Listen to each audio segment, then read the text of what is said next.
First draft.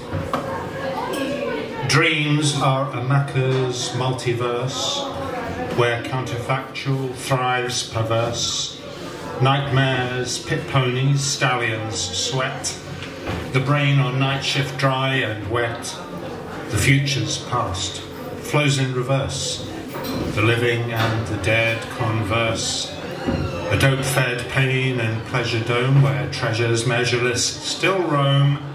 Time eats its face, coins spin to obverse.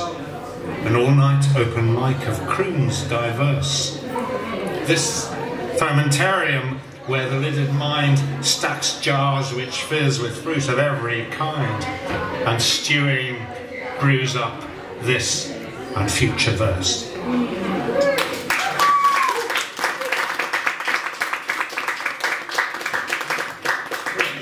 That was kind of one for the poets, I think. So, brief introduction.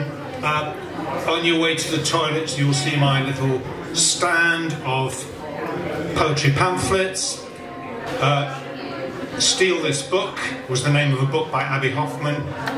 Please steal my pamphlets, take them away. I don't want to have to lug them all the way back to Cramond.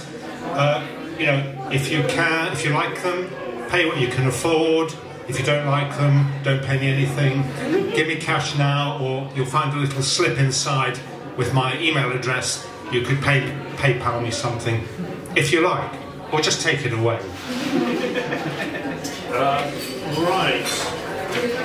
Now, this is your flat pack love kit. Magic trick. So this is a wee-zine, and the idea from which came from one of our headline poets here, Mark, who produced his own wee-zine, and I thought, that's good, I could do one of those. And within about 48 hours, I had it. You know, you don't have to wait for some publisher to approve. I'm talking too long for the introductions. We don't have any time for the poems.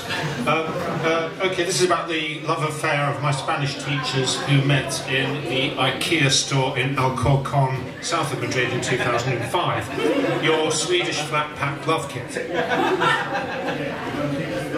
He waited in the dark in a cold, hard box, worked his way to the top of the pile, couldn't see a way to get it together, though all the instructions were in hand.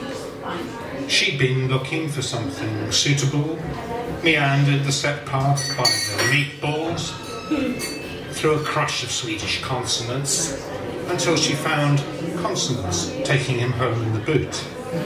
Laid out on the bed in her flat, his coat stripped off with a Stanley knife, she counted his panels and pins, dowels and glue, 3 sizes of screw, and set to with the Allen key.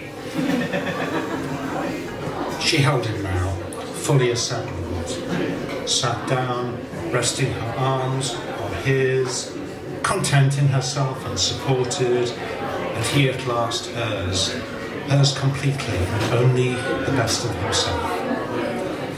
They opened the next box together. The parts were all there, but this time, while looking for the missing manual, a flimsy sticker fell out reading, "Lycka med den här saken." Good luck with this thing. This is one of the available.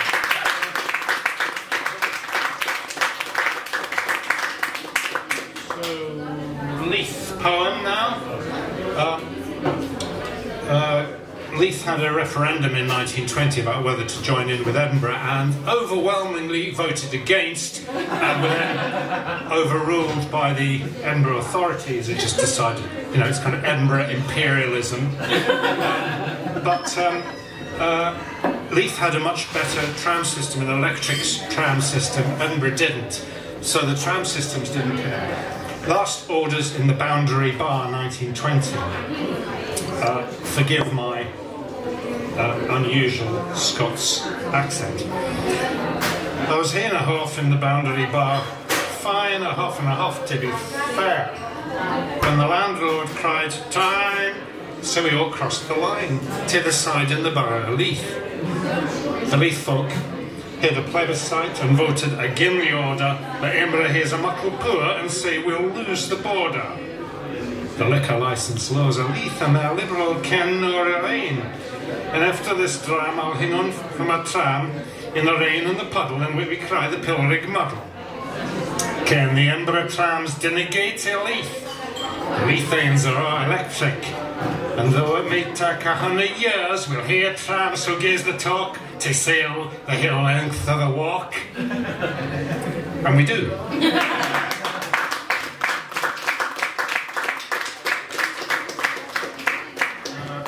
Now my second pamphlet is about Cramond, further to the west, gathering light, and the poems are all about Cramond, except they're not entirely about Cramond. This one's about how I imagine contact with extraterrestrial intelligence. Contact. 1 light year equals 9.5 trillion kilometres, more than your mortgage. If it comes, it won't be little green men. Take me to your leader. Come up to my saucer sometime. If it ever comes, it won't be a conversation. You're breaking up. Log off and try again. If it comes at all, it won't be your letter just arrived, you forgot the stamp. The post is not what it was. It won't even come like a Christmas card comes to a friend who died 5 years ago and forgot to say. It may be a ring of stones, a setting sun at the equinox asking a question. Is anyone still there? We were here when the light left, and we looked at the stars just like you.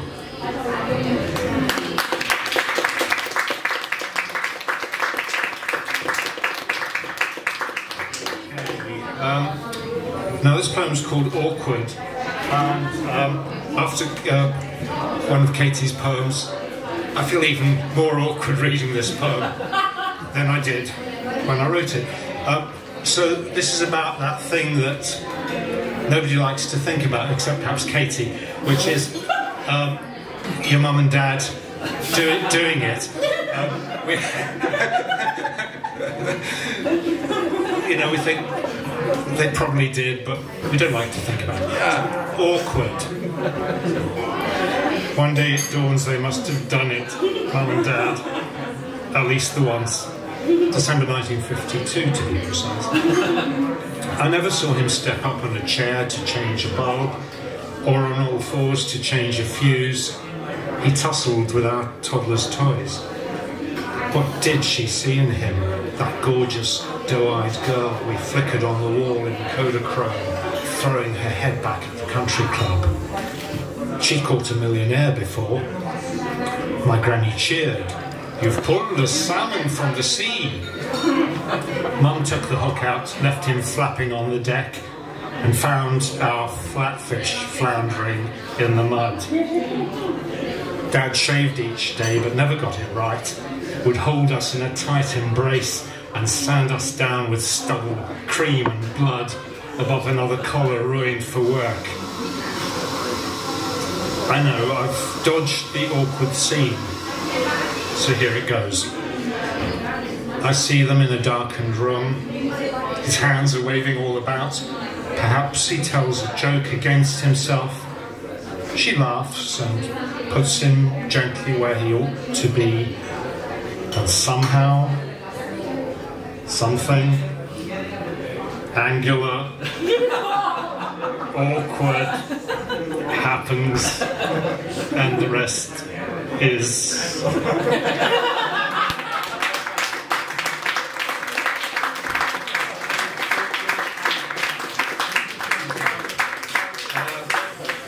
I hadn't really thought about it as being a poem for Father's Day. It's the best I can do. My first pamphlet is Kilt of Many Colours, available for you to steal over there. This is very highly multilingual, and I'll read you a lullaby that I wrote before my 2 grandchildren were conceived. And so it's a bit of a strange one. It's kind of like a dream of having a grandchild, and this is a mashup of the Scots lullaby Dream Angus and the Yiddish lullaby Razinkas mit Mandeln, which is almonds, raisins and almonds. A squeeze of honey and cinnamon milk, a washboard singing the consonants, my Scots Yiddish lullaby for a dream grandchild who cries for all reasons and none, who will not be consoled. Little one, Yiddler, sleep baby, sleep, can you no hush your greeting?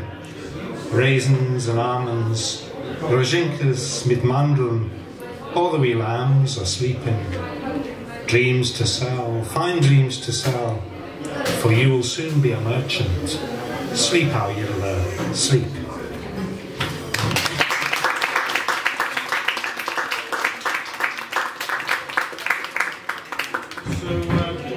And now my finale here. This is really, you need to imagine this in the female voice. I'll do my best with it, but just to give you the idea, my lady assistant will be telling you to come up. So I've been at the Stonehaven Poetry at the Wee Gathering in Stonehaven, a wonderful event, and I came home very full of myself, and I was greeted by... David, when you're away, the toilet flushes fine. So, but you know, something like that. What a gift to a poet, you know. The poem writes itself. So this is called Homecoming, but I've been thinking maybe a better title would be the Unwelcome Mat or something like that. When you're away, the toilet flushes fine. I watch what I want, break out the good wine. Black mould won't grow on the shower door when you're not here. And what is more, I don't find stains on the kitchen floor, like the one I warned you about before. I sprawl across your side of the bed, sleep long and hard, and like I said, I just can't sleep the way you snore. I take a break from the stuff you write, from telling you it's mostly shite, from sharing your weird dreams all night, the anguish of your poet's soul, your skid marks on the lavvy bowl. I could go on and stay there because I will. I'm chilled when you're away, but still, did I forget to say, I miss you, Dave, when you're away.